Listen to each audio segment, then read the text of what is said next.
민수기 12장 말씀입니다. 민수기 12장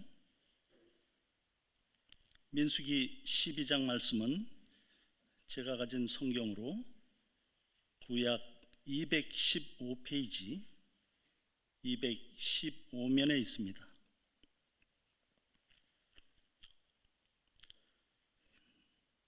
찾으신 줄로 알고 1절부터 15절까지의 말씀을 저와 여러분이 교독하신 후에 마지막 16절은 합독하겠습니다.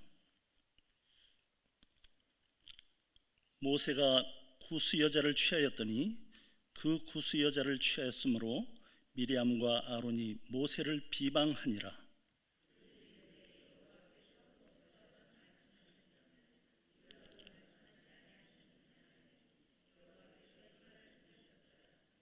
이 사람 모세는 온유함이 지면의 모든 사람보다 더하더라.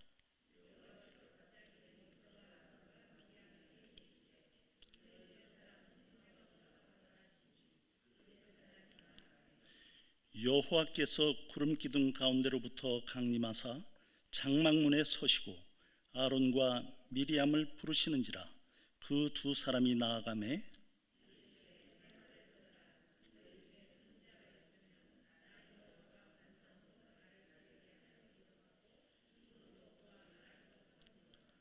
모세와는 그렇지 아니하니 그는 내 온 집에 충성함이라.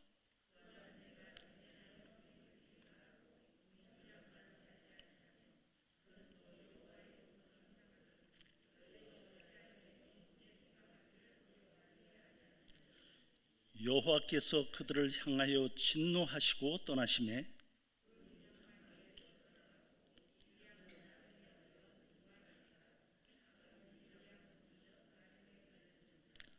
아론이 이에 모세에게 이르되 슬프도다 내 주여, 우리가 어리석은 일을 하여 죄를 지었으나 청하건대 그 벌을 우리에게 돌리지 마소서.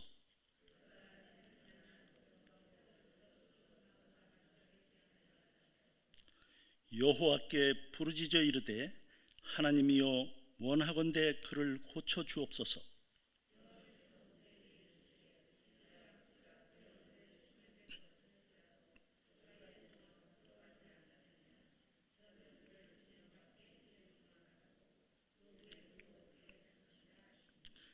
이에 미리암이 진영 밖에 이랫동안 갇혀 있었고 백성은 그를 다시 들어오게 하기까지 행진하지 아니하다가 함께 읽겠습니다. 그 후에 백성이 하세롯을 떠나 바란 광야에 진을 치니라. 아멘. 오늘 주신 말씀을 통해서 깨닫게 하시는 은혜가 저희 모두에게 충만하시길 바랍니다. 민수기 12장을 통해서 하나님의 선택과 겸손에 대해서 말씀을 나누고자 합니다.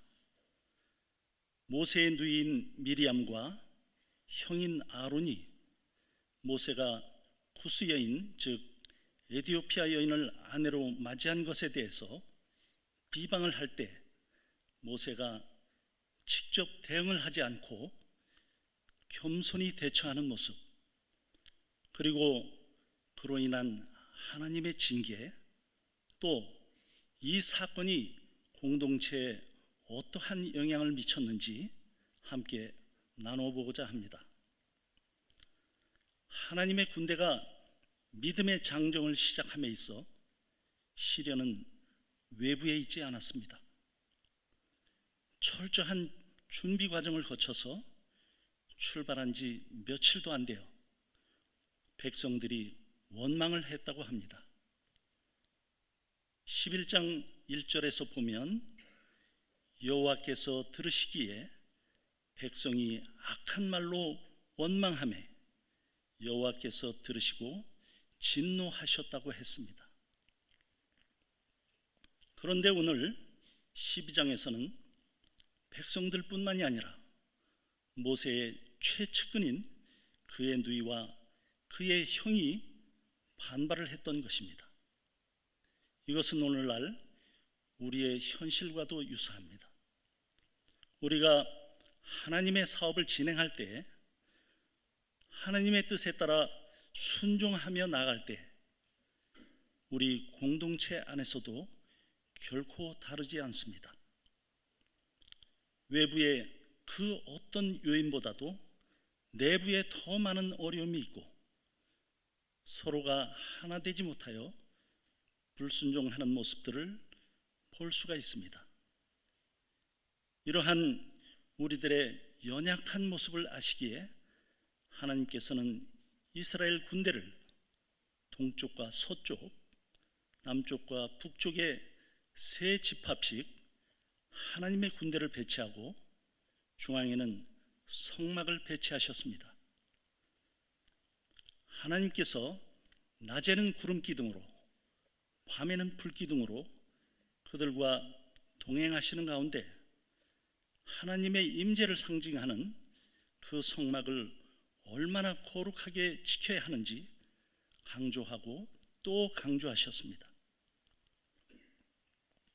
이것은 우리가 하나님의 뜻을 행할 때 우리의 공동체를 무너뜨리는 요소가 외적인 요인이나 외부로부터의 위협보다는 내부의 균열이 더 위험하다는 것을 일깨워주는 것이기도 합니다.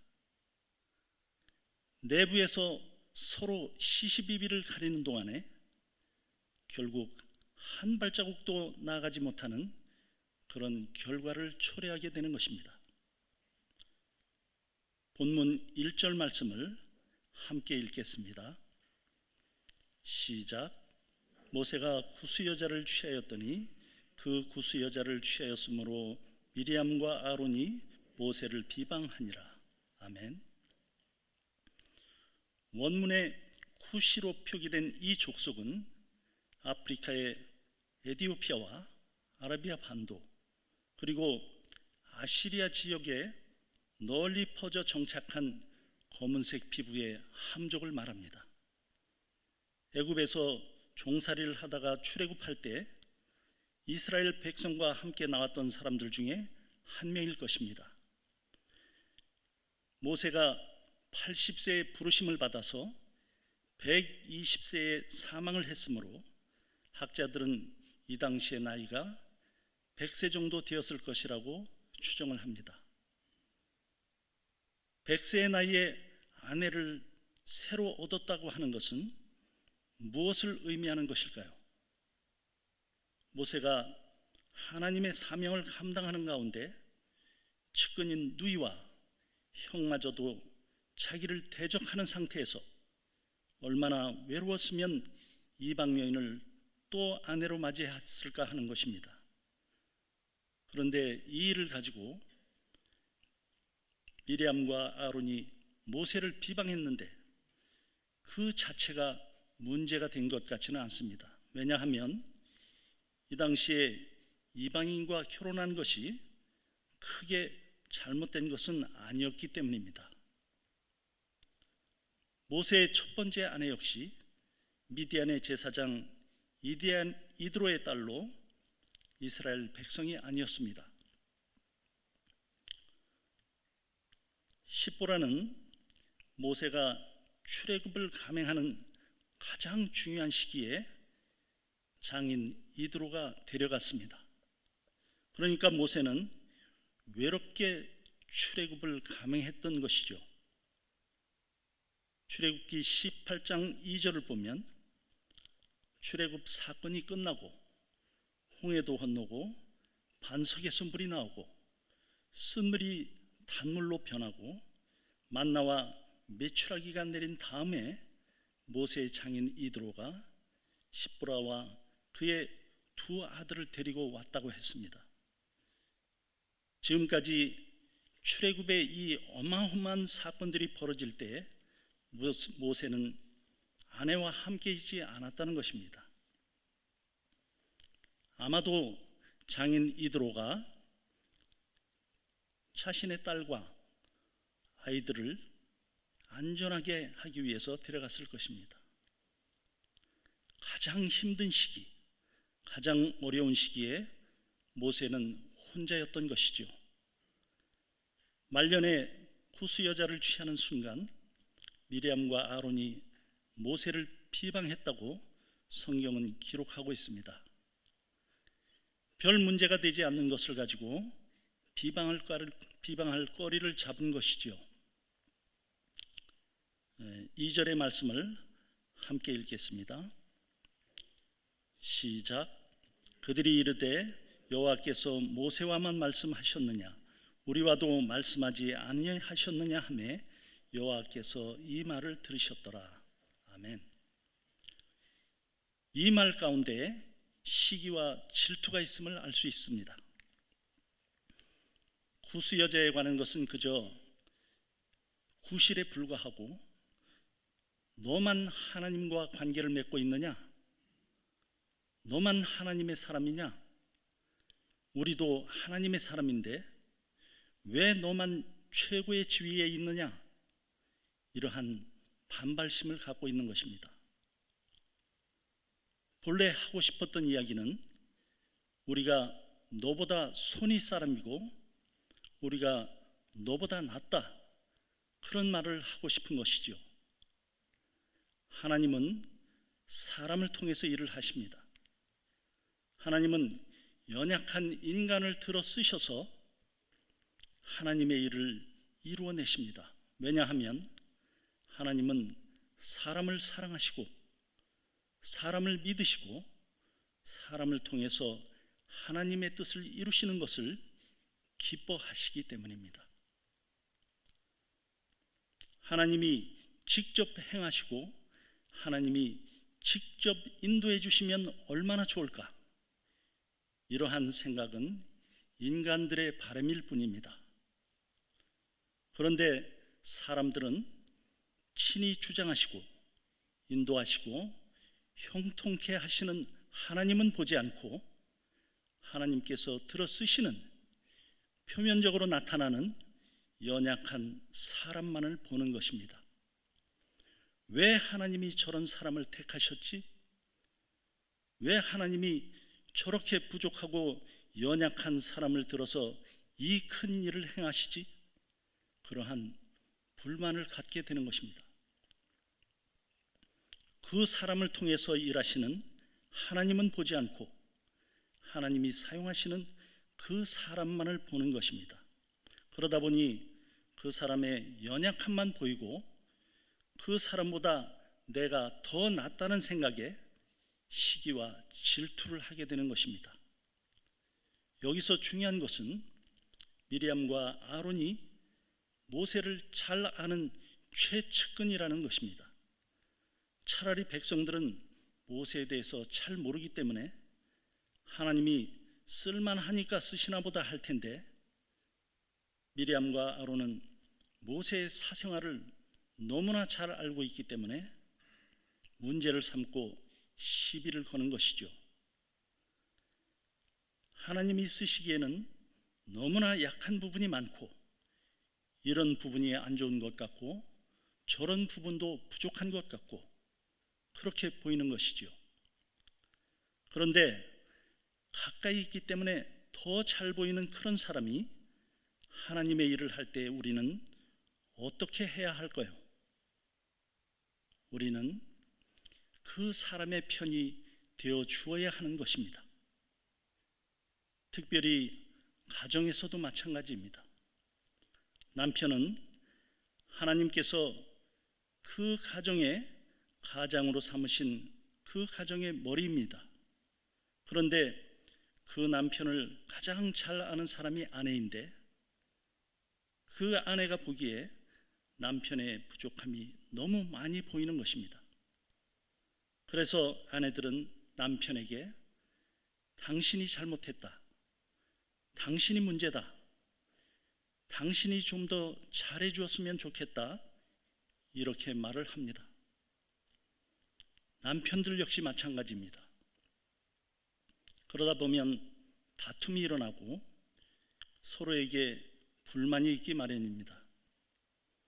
그러나 남편이 완벽 그 자체라서 존경스럽다든지 아내가 이 시대의 사임당 같아서 존경스럽다든지 그러한 기대는 애초에 하지 말아야 할 것입니다.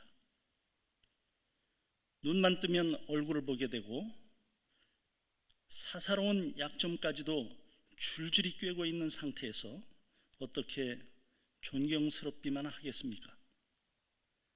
다 모자라고 다 부족하고 다 연약하기 마련입니다.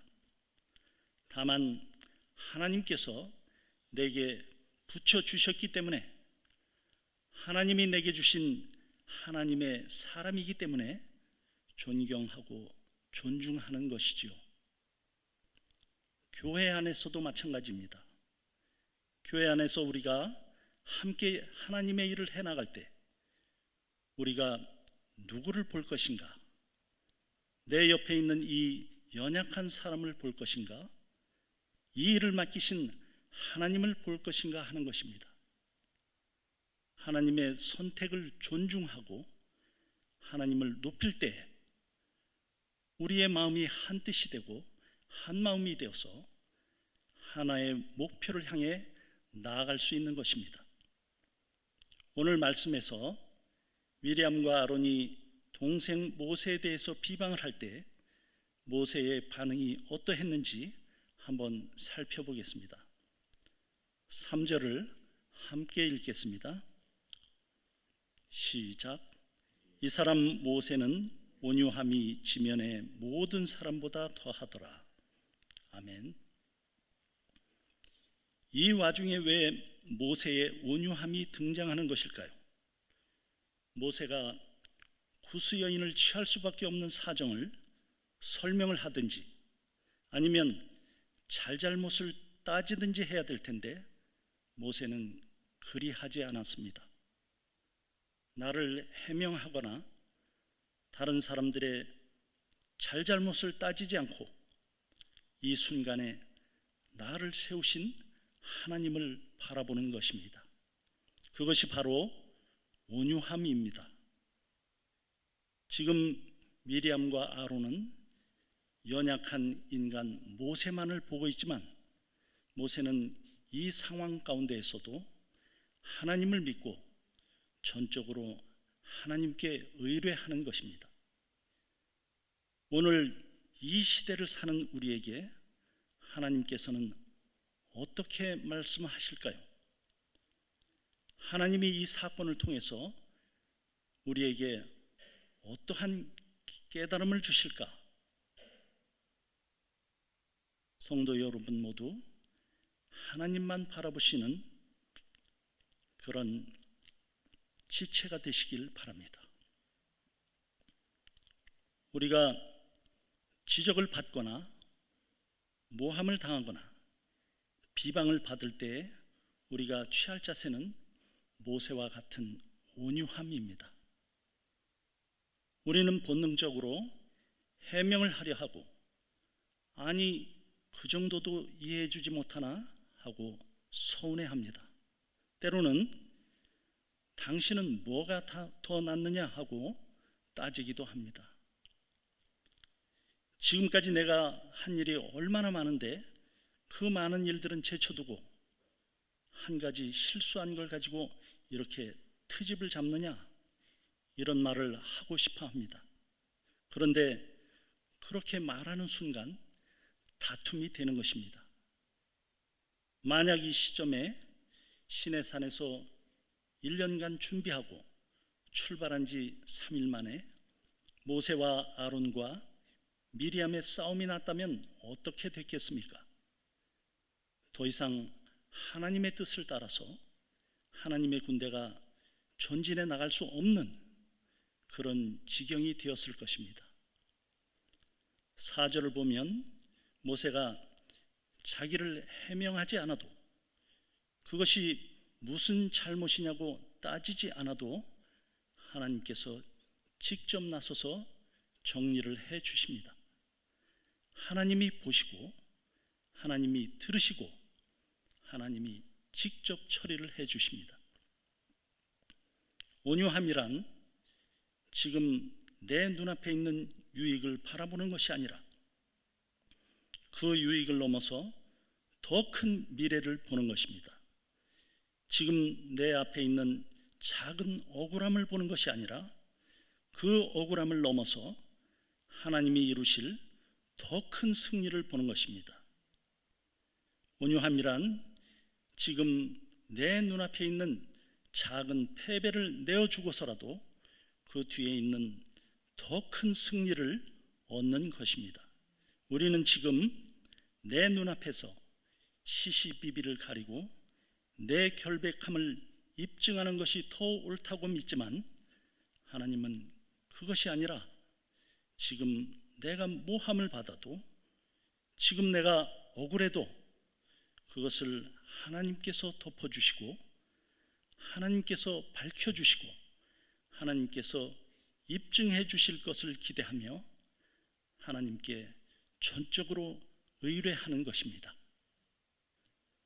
모세가 즉시 자신을 변론하고 시시비비를 가려 미리암과 아론의 비방을 무마시킬 수 있을지는 몰라도 그로 인해서 서로 간에 앙금이 남을 것이고 그 상태로 출애굽의 모든 과정은 불편한 과정이 되었을 것입니다. 그 과정에서 모세는 그들 때문에 더 큰 어려움을 겪었을 것입니다. 그러나 그 상황에서 그가 온유하게 처신했을 때 오히려 하나님이 직접 이 문제를 해결해 주신 것입니다. 하나님 안에서 이 세 명의 영적 권위가 바로 서게 되고 그 이후로는 어려움 없이 전진을 하게 된 것입니다. 여러분이 아시는 것처럼 이 말씀 이후에 어떻게 됩니까? 하나님은 비방을 주도했던 미리암에게 나병이 생기게 하십니다. 그리고 일주일 동안 진영 밖에 가두고 행진을 하지 못하게 됩니다. 그러자 아론이 모세를 찾아옵니다. 그래서 모세에게 제발 하나님께 기도해서 미리암을 치료해달라고 말합니다. 종전까지는 여호와께서 너하고만 말씀하였느냐? 너만 하나님 편이냐 하던 아론이 미리암이 나병을 얻게 되자 모세를 찾아와 제발 누이를 위해서 기도해달라는 것이죠. 성도 여러분, 하나님께서는 모든 문제가 발생했을 때 그 모든 문제 가운데서 서로의 연약함과 서로의 부족함을 보도록 우리를 인도하지 않으십니다. 오히려 문제가 생겼을 때 그 문제에 대해 계신 하나님을 보게 하십니다. 하나님은 어떻게 행하실까? 그것을 기대하는 것이 바로 온유함입니다. 내가 내 말로 내 주장대로 상대방을 이기려 하는 것이 아니라 도리어 내가 잠잠히 있으므로 하나님께서 어떤 일을 해 나가실지를 기대하는 것, 그래서 참 승리를 맛보는 것, 참 평강을 맛보는 것, 그것이 바로 온유함입니다. 오늘 하나님께서 우리 자신에게, 우리들 가정에, 우리 삶의 현장에서 우리에게 요구하시는 삶의 자세가 바로 온유함일 것입니다. 내가 이기고 네가 지는 것보다 더 중요한 것은 너와 나의 뒤에서 너와 나를 동일하게 바라보시며 너와 나를 지지하시고 함께 하시는 그 하나님을 바라보는 온유함일 것입니다. 오늘 하루 내 남편을, 내 자녀를, 내 부모를, 내 직장 동료를, 그리고 나와 함께 살아가고 있는 우리 교회의 지체들을 바라보면서 그들 뒤에서 일하시는, 그들 뒤에서 행하시는 하나님을 바라볼 수 있기를 원합니다. 그래서 하나님이 주시는 같은 마음, 같은 뜻, 같은 생각으로 같은 말을 하면서 같은 믿음으로 같은 승리를 향해 오늘도 믿음의 발걸음을 힘차게 내딛는 우리 모두가 되시길 간절히 원합니다. 기도하겠습니다. 하나님 감사합니다.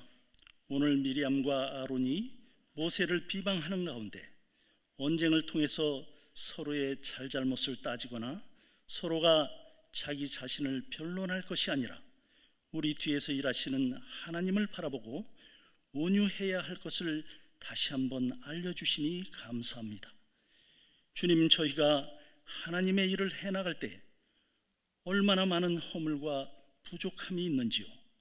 부족한 저희를 용서하여 주시고 서로 존중해주고 세워주고 서로의 뒤에서 일하시는 하나님만 바라보고 한 마음으로 같이 기도하며 같이 어려움을 이겨내며 전진하는 주의 백성이 되게 하여 주시옵소서. 또한 그런 가정이 되게 하옵소서.